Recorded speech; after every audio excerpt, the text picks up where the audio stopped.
Welcome to the AMA citation style video. For those who don't know, this is the Library On Demand webinar series. We have a video tutorial once a month. I realize the screen says bi-monthly. We need to change that. It used to be bi-monthly. Now it's going to be monthly. We have tutorials about different academic and library topics that we feel Augusta University will benefit from. This month, September 2016, I will be talking about AMA citation style. We have past videos on different topics such as EndNote and APA citation style, and we have further topics coming up once a month. But we are always looking for new topics. If anyone would like a topic discussed, or maybe you just can't get to the library and would like something further talked about for you, we always welcome new ideas for webinars. But today, I'll go ahead and start with AMA citation style. My name is Ansley Stewart. I'm the Allied Health Sciences librarian here at Augusta University. And I've had a number of classes speak about how they would like to start using AMA citation styles for their writing. The first thing to note, though, is that AMA citation style is intended use for people who are writing original secondary works, basically people who are writing articles that they're intending to be published. AMA stands for American Medical Association, for those who don't know, and the AMA style is produced by JAMA, the Journal of American Medical Association. So JAMA, the journal, has created this style of citation and writing for people who intend to write articles and try and get them published in their journal. So it's a bit circular, but that's how it started, and that's its original intention. Everything I'm telling you today I've learned through the AMA Manual of Style, which is the official book produced by JAMA, and subtitle is A Guide for Authors and Editors, and it is the 10th edition, which is the most recent edition, which was published back in 2007, but it's still the most current and edition that we use today.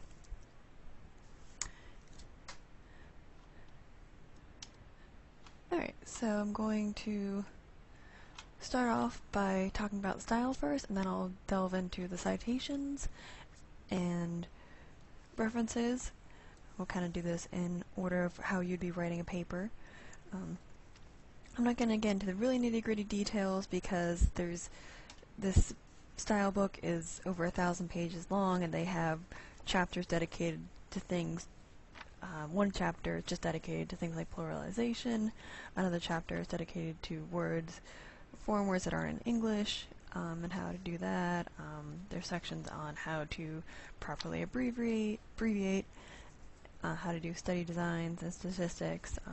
So it really is quite detailed and provides you with all the information you could possibly need. But since we only have about a half hour, I'm going to provide you with the basics that I think you'll need to start off with, and then you can always come and find the style or find me, and we can delve more into how to write your paper if that's what you need.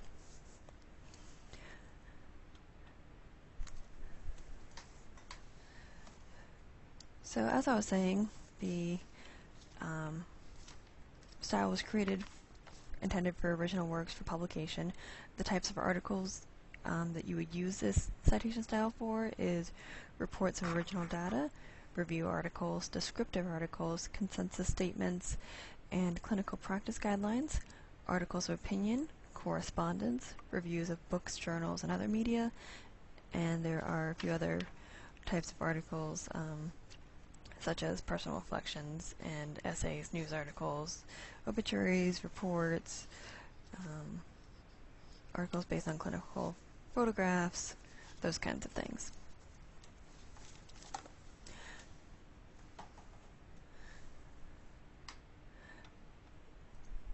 So why don't we start off with the beginning, the title.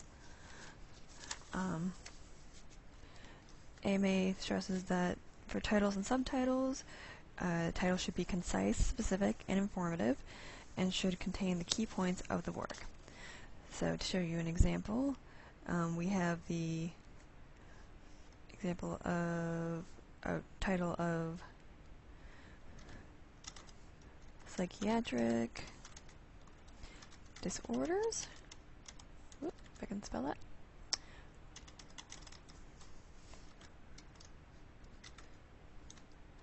And then we have the subtitle of a rural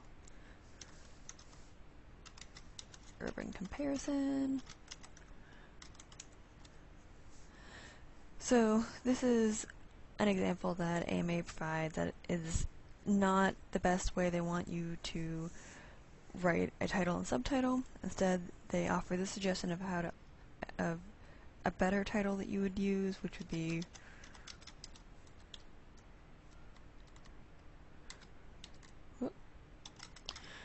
rural urban differences in the prevalence of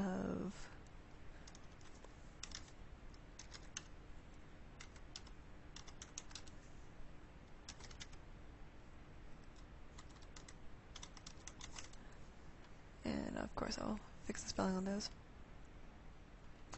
Prevalence, psychiatric. Alright. So this is one of the examples directly from the book.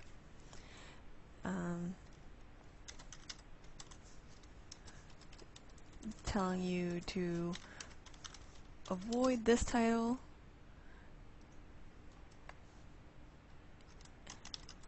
and to use the secondary example that it provides. So the reason being, we have our title here, psychiatric disorders, and our subtitle, a rural urban comparison. And when you're writing, it gets a little confusing, especially with semicolons, particularly when we're doing citations, because semicolons are used otherwhere to denounce. We're starting, maybe you're talking about volume number and then issue number or so.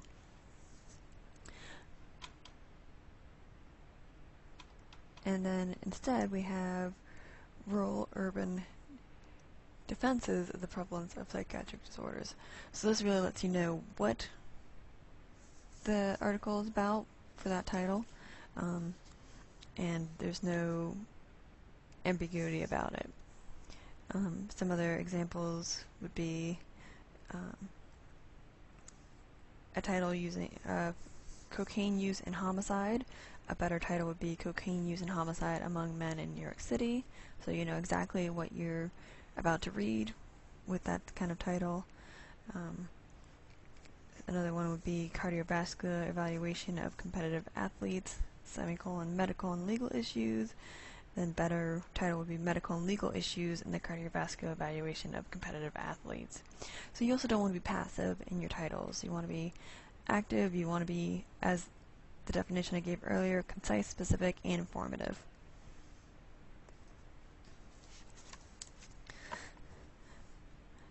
And when you are writing titles within the paper for style, you will always use the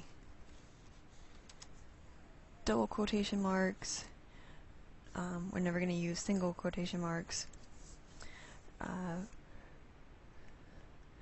Another example for writing style is there's no periods in the abbreviations. So, for instance, there's a really good chapter, chapter 14 in the manual, that the whole thing talks about how to do abbreviations. So for degrees such as MD, it's never going to be M period D period. It is going to be MD instead.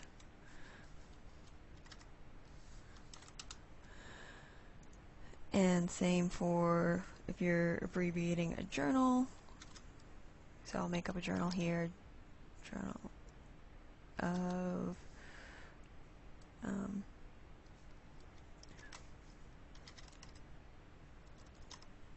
let's say it's orthopedics. So I don't think that's a real abbreviation, but instead of having periods there, so obviously J would stand for journal, O stand for orthopedic. We're going to have, or ophthalmology, or I mean that's kind of ambiguous as is. You would just have the J,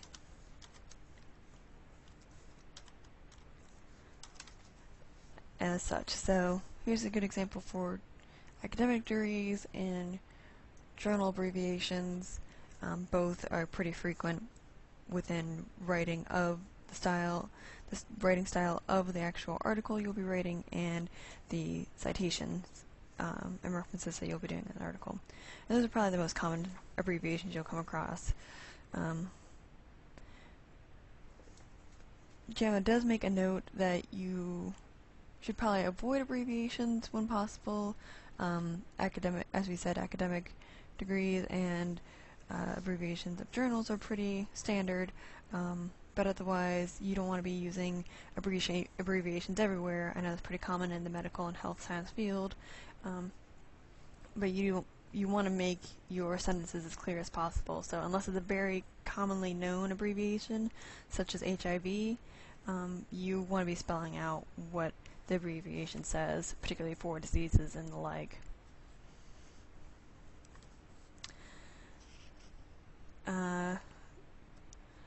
There should not be any footnotes in your text unless it's something that you really need to denounce. Really, the only example that AMA gives for breaking that style rule is if you need to announce the death of an author.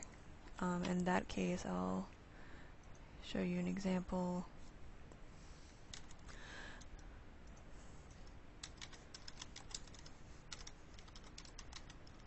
So if you're writing and you have an author on your paper who has passed away before the publication has come out, you would denounce their name. You would place beside their name the typography dagger here, and this is what it looks like right here. And that's the little footnote marker that you place next to their name, and then you can have the footnote of deceased and the date of when they were deceased. So that way you're clear about authorship and ethical standards and all.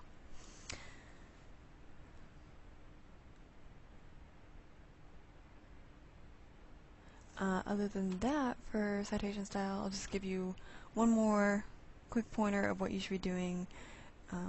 What AMA stresses is, so when we do start adding in references,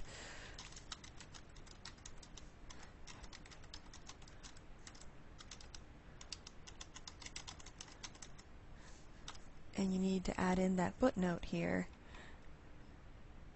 so then you can add in, well, by footnote I mean reference marker. So let's say this is your second little citation, example 1. This is an example of what you would not want to do.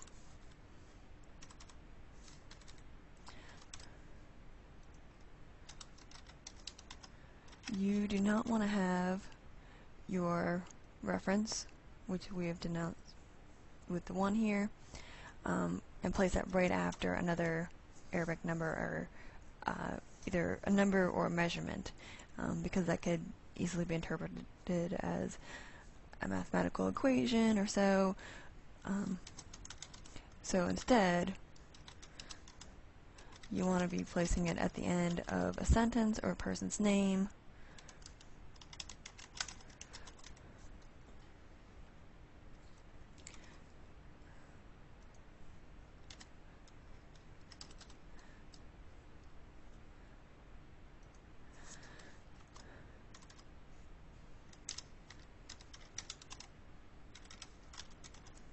So you'll see here, this is how you should be doing the reference when you're starting to include your citations, and not placing the reference after the 2, even if that's after directly where your citation should be. Readers will still know where your reference is coming from by placing it at the end of a sentence. Because AMA is easy in that regard, in the sense of it just goes chronologically of when you place references. So beginning at the top of the article, your references are all chronological, and then you'll just do chronological references in your paper at the bottom for your bibliography as well. And before I go into how to do the citations, I'm just going to show you an example of what an actual article looks like and point out some things that we've already discussed. So here's an article from the JAMA Journal, well, kind of repetitive, the Journal of American Medical Association. And it's on a meta-analysis. Subject's not too important for what we need to talk about, but as you can see, this is the setup. So obviously you have the title, and then you have the article written in article style, so you have columns,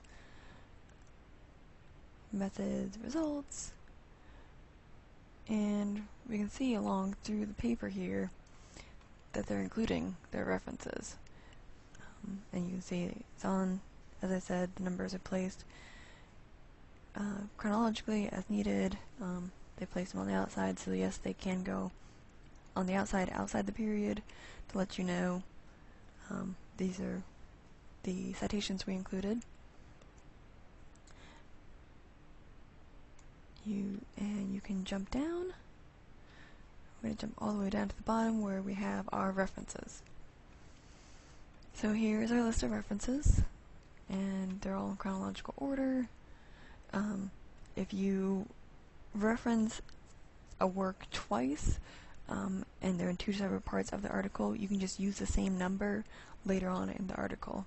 So if you say you use this article, number 7, maybe on the first page, and then you reference it later on, a couple pages later, you'll still use the number 7 as your reference number, even though it's not chronologically, more numbers have passed since then.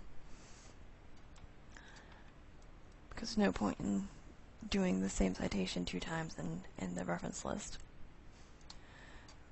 But as you can see, these are what the citations look like. So we have the author names, we have the titles, they provide the journal title, the year, the volume number, the issue number, and the date, the pages from that article. And JAMA is pretty good about including URL links for these. So I'll show you citations that include the written out URL, but JAMA, if your paper is accepted for publication, may just go ahead and provide the URL link in its format of clicking and being taken to the original work.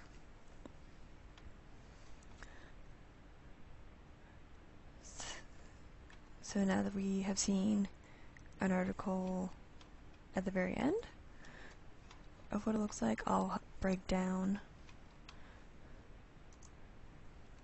how we get there. So, the specific citations for references. All the examples I've provided are the ones I found most common for students and clinicians and other writers to use. I'm going to talk about print journal articles, online journal articles, websites, print books, and online books. There are ways to cite other things. There's plenty of different references you can cite, such as emails, unpublished work, conference reports. The list really goes on, but these are the most common ones I've seen.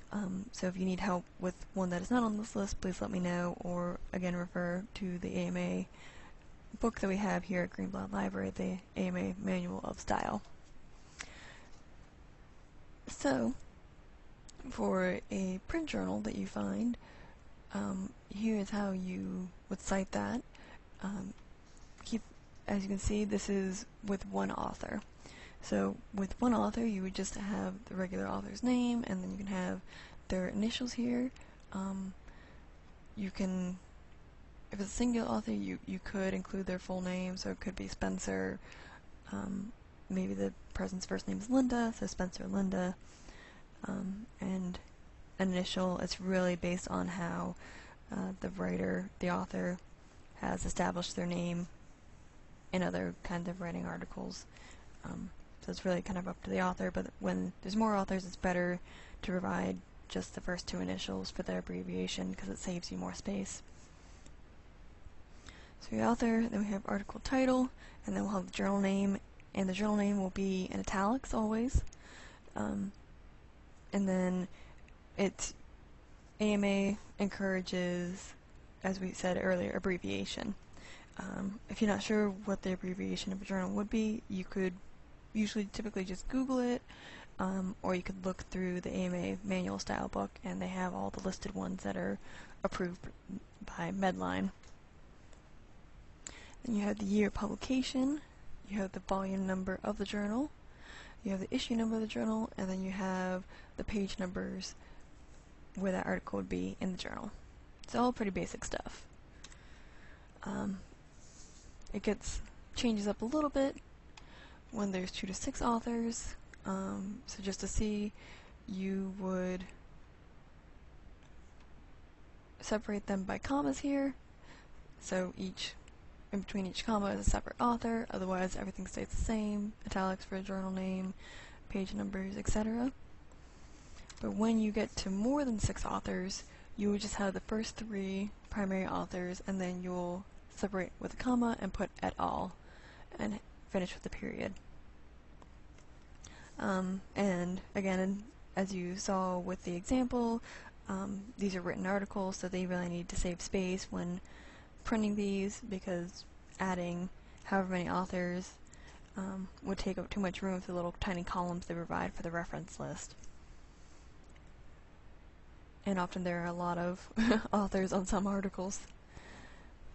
So, one thing I didn't mention is after each, so obviously after the author, period, after the article title, period, after the journal, period, year, you have your semicolon, then you have volume number, parentheses, issue, colon, year, pages, and period.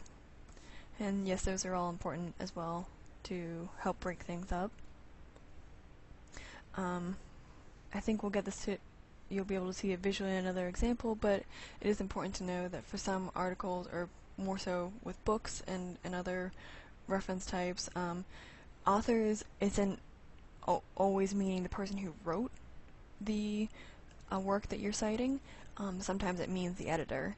So we'll get that in an example, but you'll put ed or eds, eds, at the end if there's no author provided and you can only cite the authors.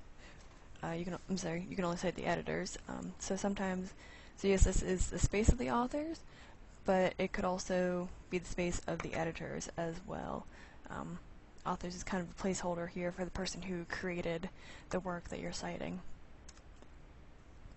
So for online journal articles, it is pretty much the same as print journals, except you will want to use the DOI if at all possible. For those who don't know, DOI stands for Direct Object Identifier. It's basically an ISBN for articles that are written, journal articles that are written. If you cannot find a DOI or does not have one, you should be using the URL for the link where you found it. But DOI is preferred because that's the direct ID number for that article.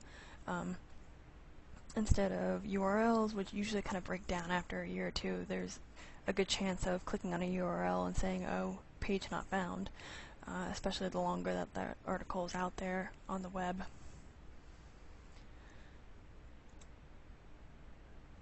For websites, you will have to include the URL because how else would you find it?